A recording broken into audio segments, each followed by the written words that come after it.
우리가 2주 전에 그 바울이 아테네를 방문했던 기록을 한번 살펴보았었습니다. 바울이 아테네를 두루 다니다가 알지 못하는 신에게라는 그러한 글이 쓰여져 있는 단을 보았죠. 아테네에서는 사람을 찾는 것보다 신 찾기가 훨씬 쉽다, 이런 말이 있을 정도로 정말 많은 신과 그런 우상들이 아테네에 있었습니다. 당시에 사람들이 가지고 있었던 신화적 세계관 속에서 신들은 그 신들이 주관하고 있는 각자 영향력을 미치는 그러한 영역들을 가지고 있습니다. 그래서 흔히 아시듯이 산신령은 어디서 힘을 쓰죠? 산에서 힘을 쓰고, 용왕은 바다에서만 힘을 씁니다. 이런 자기들의 영역이 있는 그러한 신들을 가지고 있는 것을 우리가 신화적 세계관이다, 이렇게 이야기합니다. 신들이 각자 자기들이 영향력을 미칠 수 있는 영역들이 있습니다. 그래서 내가 활동하는 영역만큼 많은 신들이 존재하게 되는 거예요. 사람들은 자기의 삶의 각각의 영역마다 그것을 주관하는 신들이 있기 때문에 여행을 할 때나 또는 어떤 새로운 일들을 할 때 그것을 주관하는 신들을 노엽게 하지 않기 위해서, 또는 그 영역을 주관하는 신들의 보호를 받기 위해서, 안전을 보장받기 위해서 그 신들을 섬기고 또 제사도 지내고 그렇게 했습니다. 그래서 아테네에는 약 네로 황제 시대에 3만 개 정도의 그런 우상이 그 아테네 시 안에 있었다 그래요. 그런데도 혹시 신 하나라도 빠뜨리면 알지 못하는 때에 안전을 확보하지 못할 수도 있다, 이렇게 생각해서 혹 빠진 신이 있을까봐 알지 못하는 신에게라는 단을 세워놓고 거기에도 이제 제사를 지냈습니다. 이 알지 못하는 신에게라는 이 제단을 통해서 우리가 알 수 있는 것은, 우리 사람들에게 신과 종교란 자기의 안전을 확보하고 행복을 확보하기 위한 수단이다 라는 것을 이제 알 수 있고요. 또 한 가지는 세상 사람들의 신앙이 신앙의 대상에 의존적이지 않다라는 것을 알 수 있어요. 무슨 말이냐면, 제사를 드리면서도요, 도대체 내가 어떤 신에게 제사를 드리는지 알 필요도 없다는 거예요. 경배의 대상이 누군지, 내가 누구에게 예배를 하고 있는지 알지 못해도 내가 예배하고 있는 대상에 대한 바른 지식, 인격적 신뢰, 이런 것들이 없어도 그냥 예배가 가능하다는 거예요. 그냥 제사를 지내는 행위 또는 열심 그 자체가 그들의 종교였던 거죠. 아테네 사람들이 가지고 있었던 신에 대한 이러한 생각이 그렇게 독특한 것은 아닙니다. 세상에 있는 모든 종교, 세상에 있는 모든 다른 신들이 이러한 생각의 범주를 벗어나지 못해요. 모든 종교들이 다 종교 생활하는 궁극적인 목적이 어디 있을까요? 자기의 안전을 확보하는 데 있습니다. 세계 모든 종교들이 그렇습니다. 세상 종교의 궁극적인 목표는 안전을 확보하고 평안과 행복을 누리게 되는 것, 그것입니다. 그래서 이 목표만 달성할 수 있다면, 이 세상 속에서 살아가는 내 안전이 확보되고 나에게 평안과 행복이 주어질 수만 있다면 신앙의 대상이 누구인지 상관이 없는 것이 세상의 종교입니다. 섬김의 대상이 확실할 필요도 없습니다. 그래서 세상에서는 다원주의가 가능한 거예요. 다원주의가 뭔지 아시죠? 어떤 사람들은 다양한 신들은 사실 하나의 신을 부르는 서로 다른 이름에 불과하다고 주장하는 사람들도 있습니다. 또 신은 하나밖에 없는데 어떤 사람은 여호와라고 부르고, 어떤 사람은 알라라고 부르고, 어떤 사람은 부처님이라고 부르고, 그런 것에 불과하다고 이야기하는 사람들도 있습니다. 또 어떤 사람들은 각각 신들은 다르지만 어떤 신을 섬기든 상관없이 하나의 목적지에 도달하게 된다, 이렇게 주장하는 사람도 있습니다. 그러면서 얘기하죠. 산 꼭대기는 하나인데 산으로 올라가는 길은 여러 가지가 있다, 이렇게 주장하는 사람들도 있습니다. 그래서 세상에는 유일한 섬김의 대상이라는 것은 존재하지 않는다, 무엇을 섬기든 상관없다, 이렇게 사람들은 이야기합니다. 하나의 신만 의지할 필요가 없다, 이렇게 주장하는 것이죠. 현대신학의 아버지라고 불리우는 슐라이어 마허라는 사람이 있는데요. 이 사람이 종교의 본질을 뭐라고 얘기했냐면 신에 대한 절대 의존 감정이다 그랬습니다.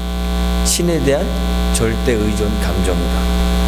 종교의 본질이 신앙의 대상이신 하나님께 있는 것이 아니라 인간 또는 인간의 감정에 있는 거예요. 그래서 슐라이어 마허 이후에 모든 소위 자유주의 신학에서는요, 신학이 인간학과 동의어가 되어버렸어요. 신학이나 인간학이나 차이가 없어졌습니다. 종교란 인간의 마음의 위안을 얻기 위한 것으로 그렇게 그냥 여겨지게 되었습니다. 우리는 이러한 신에 대한 세상의 생각에 너무 깊이 물들어져 있어요. 성경의 하나님을 믿음으로 받아들이기로 작정한 후에도 이 세상이 신에 대해 갖고 있는 이 생각이 허물어지지가 않아요. 그래서 하나님을 그냥 우리의 욕구를 충족시키기 위한 어떤 그러한 존재로 하나님을 인식하고 말아요. 하나님이 누구신지, 우리가 섬기고 있는 우리의 섬김의 대상이신 하나님이 어떠한 분이신지, 그분의 존재와 그분의 인격에 대한 정확하고 바른 지식에 대해서는 무감각하고 무관심해요. 그래서 오늘날 우리 기독교를 보면요, 하나님과 그의 성품을 아는 것보다 그저 신자의 열심과 기도 같은 종교적 행위에 더 집중합니다. 더 중요하게 생각합니다. 기도가 중요하지 않다는 말이 아닙니다. 정확한 기도의 대상에 대한 지식이 없으면 그냥 허공에 대고 기도할 뿐이라는 사실을 말하는 거예요. 그런 기도는 자기의 필요를 그냥 허공에 대고 뇌까리는 것일 뿐 신앙과는 아무런 관계가 없는 그런 주절거리는 거예요. 하나님 신앙에서 가장 중요한 것은 그 본질에는 신앙의 대상이신 하나님이 계십니다. 하나님이 신앙의 대상이시며 우리의 신앙을 가능하게 하는 분이시고 우리의 신앙을 시작하는 분이십니다. 바울이 로마서 14장 7절부터 9절에서 이렇게 이야기하죠. 우리 중에 누구든지 자기를 위하여 사는 자가 없고 자기를 위하여 죽는 자도 없도다. 우리가 살아도 주를 위하여 살고 죽어도 주를 위하여 죽나니 그러므로 사나 죽으나 우리가 주의 것이로다. 이를 위하여 그리스도께서 죽었다가 다시 살아나셨으니 곧 죽은 자와 산 자의 주가 되려 하심이라. 성경의 하나님을 신앙하는 것은 인간을 위한 것이 아닙니다. 우리를 위한 것이 아닙니다. 인간이 자신의 마음의 위안을 얻기 위하여 신을 구원하는 것이 아닙니다. 신으로부터 무언가를 얻어내기 위하여 자기중심적으로 신앙하는 것도 아닙니다. 목적이 하나님에게 있고 하나님 때문에 발생하는 것이 신앙이고 하나님을 위한 신앙을 하는 것입니다. 기독교 신앙의 중심에는 하나님이 계시는 거예요. 기독교 중심이 하나님이라면 기독교에서 말하는 복음은 뭘까요? 복음은 유대인들이 생각하고 있었던 것처럼 우리가 어떻게 의롭게 살 수 있을까 하는 것에 대한 설명서가 아닙니다. 복음은 우리를 구원하시는 하나님의 의에 관한 이야기입니다. 로마서 1장 17절에서 바울이 말하죠. 복음에는 하나님의 의가 나타나서 믿음으로 믿음에 이르게 하나니 기록된 바 오직 의인은 믿음으로 말미암아 살리라 함과 같으니라. 마틴 루터가요, 이 하나님의 의에 대해서 잘못 이해한 적이 있어요. 그가 종교개혁하기 전에 잘못 이해했어요. 하나님의 의를 공의로우셔서 죄인을 벌 주시는 것으로 그렇게 생각했어요. 하나님은 의로우시니까 공의로우셔서 죄인들에게 벌을 주시는 것이다. 그래서 하나님은 벌 주는 하나님으로 그렇게 생각했습니다. 그래서 하나님의 의라는 단어를 싫어하고 심지어는 증오하기까지 했다. 그렇게 루터가 기록하고 있어요. 하나님의 의를 자기 의로 우리가 도달해야 될 목표로 생각했기 때문에 그래요. 그런데 복음은 내가 어떻게 의롭게 될 것인가, 어떻게 의로운 사람이 되는가 하는 그런 문제가 아니에요. 복음은 우리에게 선물로 주어진 하나님의 의에 관한 이야기입니다. 그것을 깨닫게 되었을 때 이 하나님의 의가 루터의 신학의 중심이 되었죠. 그런데 우리는요, 여전히 복음을 우리 인간 중심으로 생각합니다. 유대인들이 하나님과 율법을 이해할 때 그렇게 이해했어요. 이방인들의 종교의 목적과 방식이 그랬어요. 유대인들은 하나님 나라를 준비하면서 율법적으로 완전하고 흠없는 그런 의로운 사람이 되려고 했습니다. 정결의식을 지킴으로써 자기를 깨끗하게 하고 스스로 자기의 의를 자랑하는 거예요.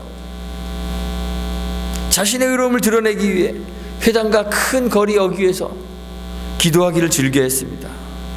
유대인들은 하나님의 의를 이해하지 못했기 때문에 자기의 의를 의지한 거예요.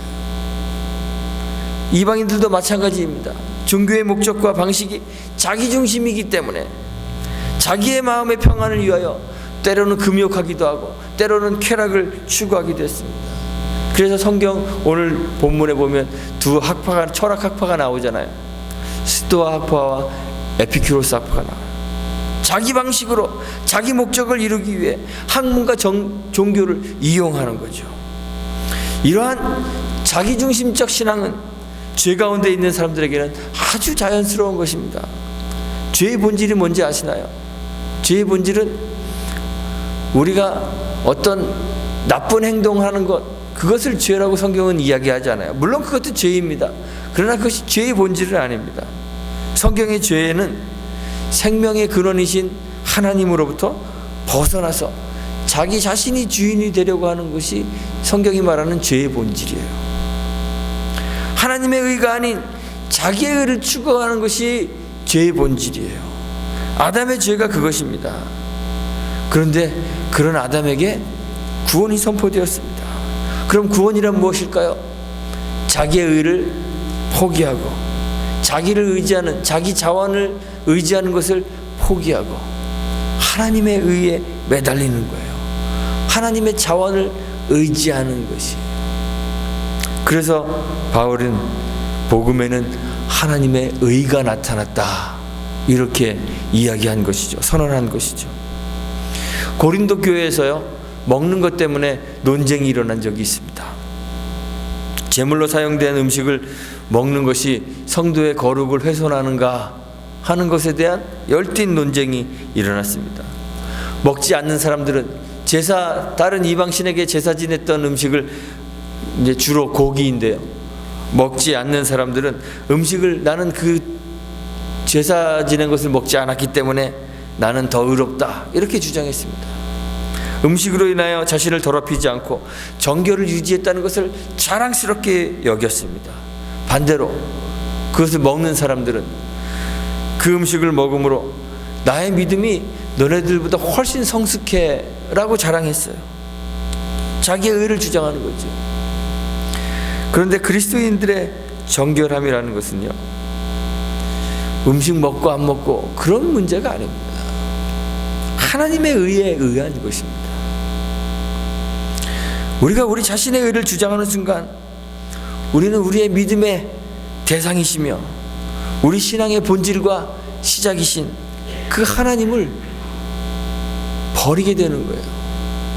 그래서 바울은 음식 먹는 이 문제에 대해서 분명하게 답을 내린 후에 이렇게 이야기하죠. 그런즉 너희가 먹든지 마시든지 무엇을 하든지 다 하나님의 영광을 위하여 하라, 이런 결론을 내렸습니다. 하나님 신앙이라는 것은 우리 자신의 의를 주장하는 것이 아닙니다. 우리의 필요를 채우는 것은 더더욱 아닙니다. 신앙이라는 것이 세상에서 우리를 보호하는 울타리를 쌓고 우리의 안전을 도모하기 위한 것이 결코 아니라는 것이에요. 신앙이라는 것은 하나님에게 전적으로 의존하는 것이기 때문에 모든 것의 출발점을 하나님으로 삼고 하나님으로 시작하여 하나님을 통하여 생각하고 하나님을 통하여 움직이고 이래야 하는 것이고, 하나님을 통하여 하나님께로 가는 것이 그게 신앙입니다. 근데 우리는 세속화된 세계 속에 살아요. 복음에는 하나님의 의가 나타나서 믿음으로 믿음에 이르게 한다. 기록된 바 의인은 오직 의인은 믿음으로 말미암아 살리라. 바울의 선포 이후에도 교회는 세속의 종교관에 물들어서 하나님 신앙을 자기 의의 성취로 바꿔버렸어요. 로마서 1장 25절의 말씀처럼 하나님의 진리를 거짓으로 바꾸어 피조물을 조물주보다 더 경배하고 섬기는 그러한 사람들이 되고 말았어요. 교회와 성도들이 세상과 똑같이 자기 부요함에만 관심이 있습니다. 하나님은 그저 신자들의 안전을 위하여 평화와 행복을 위하여 존재하는 그러한 존재로 여기게 되었어요. 그래서 진리를 잃어버리고 성경이 말하는 것처럼 경건을 이익의 재료로 삼는 사람들이 생기게 되었습니다. 교회들은 커지고 부해지고 복음은 고급스러워졌죠. 세상에서 구제와 섬김과 봉사 같은 일을 하지만 그러는 사이에 점점 교회가 하나님과는 멀어지고 하나님 영광과는 상관없는 그런 종교가 되어버리고 말았습니다. 물질적 부요함과 삶의 풍요, 행복 이런 것들을 얻고 세상에서 그냥 안전만 확보할 수만 있다면, 다시 말해서 우리가 매일 간구하고 있는 것들이 있잖아요. 먹고 입는 것에 관한 우리의 기도들, 그런 것들이 그냥 들어지기만 하면 하나님이 누군지, 그가 어떤 일을 하시는지, 하나님의 존재와 그의 하시는 일들에 대해서는 알지 못해도 상관없고 알 필요도 없다고 생각하는 거예요. 그래서 우리 기독교가요, 그저 세속 종교하고 똑같이 되고 말았습니다. 아덴 사람들이 알지 못하는 신을 섬기는 것처럼 우리 교회도 하나님을 알지 못하는 신으로 만들어 버렸어요. 그런데 하나님 신앙은요, 우리의 간절함이 아닙니다. 하나님 신앙은 우리가 세속의 것을 얻기 위하여 하나님을 이용하는 것이 아닙니다. 하나님 신앙은 인격적인 하나님과의 만남에서부터 시작합니다. 우리의 믿음은 믿음의 대상이신 하나님의 그 확실성에 놓여져 있습니다. 하나님이 확실히 존재하지 않으십니다. 하나님이 아니면 우리의 믿음은 아무것도 아닌 것이 되어요. 우리는 허공에 뜬 구름 같은 추상적인 존재를 믿는 것이 아닙니다. 우리의 믿음의 대상이신 하나님을 온전히 알지 못하면, 온전한 하나님 지식을 가지지 못한다면 온전한 믿음도 없는 거예요. 우리 열심히 우리를 구원으로 인도하는 것이 아닙니다. 내가 아무리 열심히 있어도 하나님을 알지 못하면 우리는 구원 얻지 못하는 거예요. 우리를 구원으로 인도하는 분은 하나님입니다. 우리의 믿음은 그 대상에 절대적으로 의존합니다. 그러므로 하나님 신앙을 위하여 하나님을 온전히 알아야 하는 것이에요. 하나님은 우리가 하나님을 알기를 원하시죠. 호세아 4장 6절에서 하나님이 내 백성이 지식이 없음으로 망한다고 하셨습니다. 호세아 시대에 열심이 없었던 것이 아닙니다. 아모스 선지자는 호세아와 거의 동시대에 살았는데요, 아모스서를 읽어보면 사람들이 베델에서 길갈에서 희생의 제사를 드리고 수훈제를 드리고 낙헌제도 드리고 11조를 3일에 한 번씩 11조를 드렸다고 그렇게 기록하고 있습니다. 사람들이 이렇게 열심으로 하나님 섬기면서 억지로 한 것이 아니라 그것을 기뻐했다 그래요. 이것이 너희들이 기뻐하는 것이다, 그렇게 아모스서가 이야기하고 있어요. 그런데 열심히 신앙은 아니에요. 하나님 아는 온전한 지식이 없었기 때문에 그들은 수은제도 드리고 낙헌제도 드리고 희생의 제사를 드리고 11조도 드렸지만 하나님이 기뻐하시는 예배는 드릴 수가 없었어요. 오히려 예배할수록 죄악만 쌓을 뿐이라고 그렇게 하나님이 말씀하셨죠. 하나님이 정말 우리에게 원하시는 것은 하나님 아는 것입니다. 예수를 통하여 그리고 성경을 통하여 하나님이 우리에게 자기를 계시해 주셨어요. 하나님 말씀을 통해 하나님 아는 지식을 가지지 않는다면 우리는 하나님 신앙을 가질 수가 없는 것입니다. 하나님과의 인격적인 만남은 올바른 하나님 지식에서부터 출발하는 것이에요. 하나님 신앙은 또한 자기를 버리는 것을 수반합니다. 신앙은 인간 중심이 아닙니다. 여러분들 왜 신앙하십니까? 구원받기 위해 신앙하십니까? 맞습니다. 신앙하면 구원받으실 것입니다. 그런데 그것은 하나님이 우리에게 베푸시는 은혜의 결과이지 우리가 신앙하는 목적은 아니라는 거예요. 우리 신앙의 궁극적인 목적은 우리 자신에게 있는 것이 아닙니다. 구원받기 위해서 신앙하는 것이 아닙니다. 여러분들이 이미 구원을 받으셨어요. 신앙의 궁극적인 목적은 우리 자신에게 있는 것이 아니라 하나님에게 있습니다. 우리는 우리의 신앙을 하나님에게 집중하기 위해서 자신을 버려야 하는 거예요. 자신을 버려야 하나님을 얻는 것이에요. 김교신 선생이 성서주선에 하나님 중심의 신앙으로 돌아오라 라는 글을 썼습니다. 저는 김교신 선생의 신학과 그 사상에 동의하지는 않습니다. 그런데 그의 하나님 중심 강조에 제가 관심을 가지는 거예요. 그 글에서 이런 말을 합니다. 오늘날의 신자들을 향하여 그대가 예수를 믿는 목적이 무엇이냐고 물으면 곧 대답하기를 죄를 용서받고 영생에 들어가기 위해서라고 한다. 그러나 사실이 그러한가? 그보다는 생활이 나아지기 위하여, 남의 신용을 얻기 위하여, 인격 수양을 위하여, 사회 사업을 하기 위하여 믿는 자가 더 많지 않을까?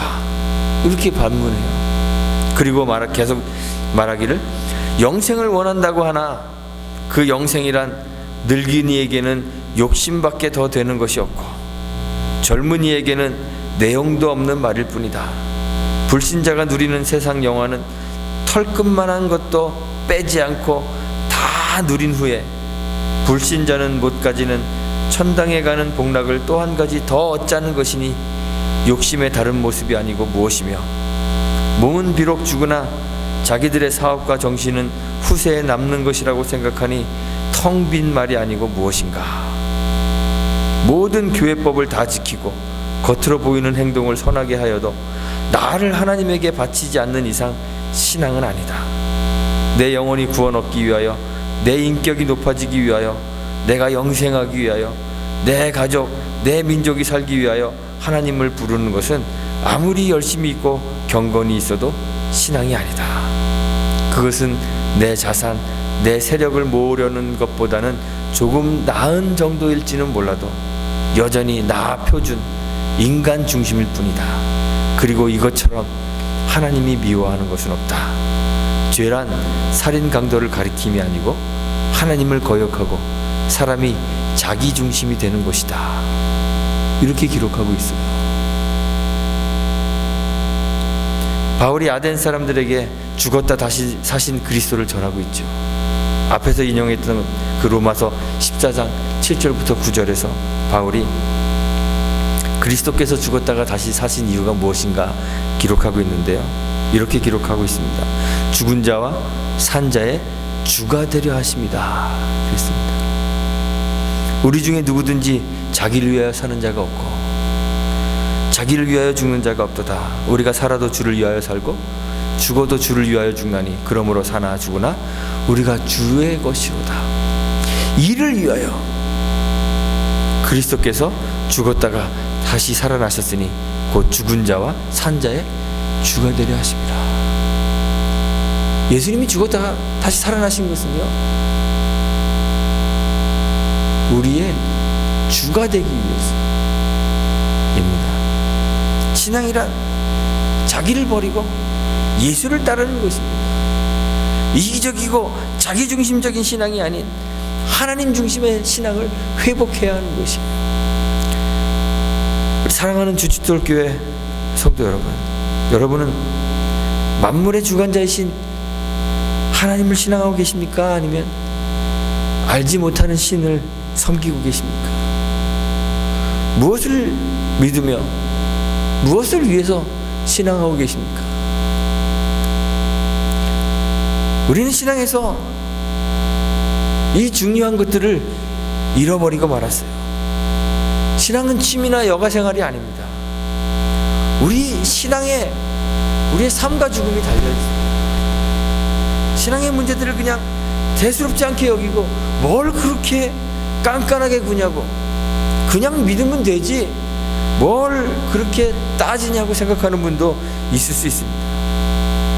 그런데 성경에서 말하고 있는 하나님 말씀은 좌우에 날이 선 예리한 검과 같습니다.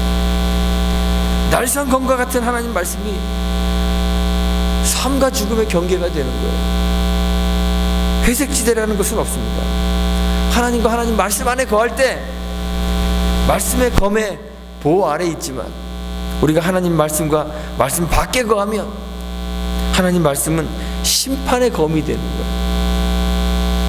하나님 없는 신앙, 우리 자신의 유익을 위한 신앙은 신앙이 아닙니다.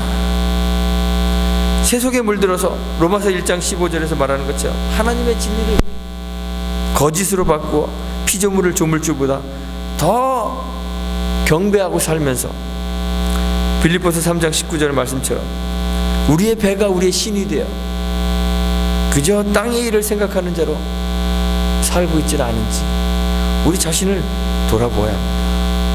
그리고 하나님 중심의 신앙, 하나님을 향한 신앙을 회복해야 합니다. 하나님을 온전히 알지 않고서는 하나님 중심의 신앙을 회복할 수 없기 때문에 하나님 말씀에 깊이 잠겨 하나님 지식이 충만해져야 됩니다. 하나님 말씀을 가까이 하십니까?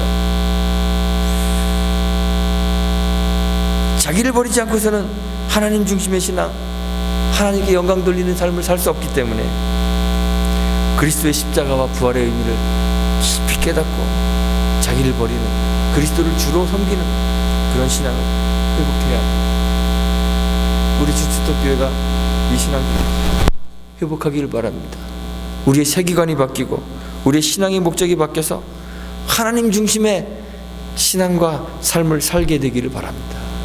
그래서 이 아테네 사람들처럼 알지 못하는 신을 섬기는 것이 아니라 저와 여러분들의 삶을 통해서 먹든지 마시든지 무엇을 하든지 하나님의 영광을 위하여 하는 하나님 중심의 삶과 신앙을 회복할 수 있게 되기를 주님의 이름으로 축원하고 부탁드리겠습니다. 함께 기도합니다.